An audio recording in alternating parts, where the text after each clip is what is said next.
started this project off using some small paint stirrers. I'm going to end up using 10 of them, 5 for each sign that we're making.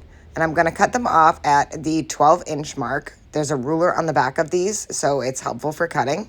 And I'm just going to cut them with these cutters that I got at Home Depot. And I'm going to cut 5. And then I'm going to save the tops because I'm going to use the tops to hold them together on the back. And each sign's going to have 5 slats and then the 2 tops for the back. So I'm just going to line them up, and I'm going to make sure that the ruler is facing me this time so that it's not part of the project. And then I just used another one of the paint stirrers to make sure that it was all even. So this is going to be my second sign, and then I'm going to take those tops, like I said, and I am going to glue them on the back to hold the signs together.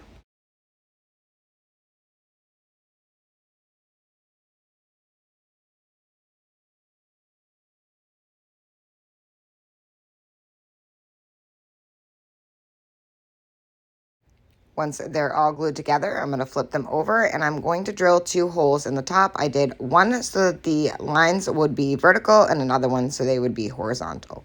Then I'm going to paint both of them with this dark teal blue. And I ended up doing 2 coats to make sure that they were fully covered. And I let them dry. Once they were dry, I'm going to take some petroleum jelly, which is AKA Vaseline. And I'm just going to take a paintbrush and go over all random spots all over these signs. So there's no rhyme or reason, just globs of it all over different spots, and then let that sit for a minute. Then I'm going to take some white chalk paint, and I'm going to use real thick coat, and you don't want to use too many brush strokes. You just want to do thick coats across the whole sign. As you can see, I just barely brushed it. Do the same thing to the other one. Then you're going to let these dry, but not fully dry. You want them almost dry, but you still want them to be a little bit wet. And the paint's really thick, so it does take a bit for it to dry. Then you're just going to take a scraper, and you're just going to scrape off the excess paint.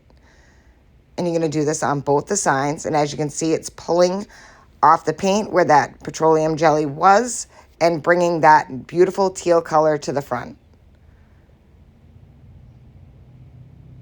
And I love this process. It's so fun to watch.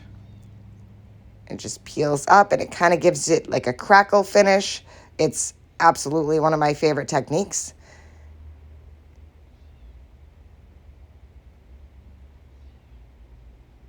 Once you have that all scraped off, you can set those aside and let them dry for a minute. I used my heat gun just to get it a little bit drier, quicker for video purposes. Next, I'm going to take some twine, and I'm going to add a hanger. So as you can see, that one is the one that's going to be vertical, and this one will be the one that's horizontal. So I'm just going to push some twine through, pull it through, and then just tie a knot. I'm going to repeat the process on both sides, and I'm just going to cut off the excess.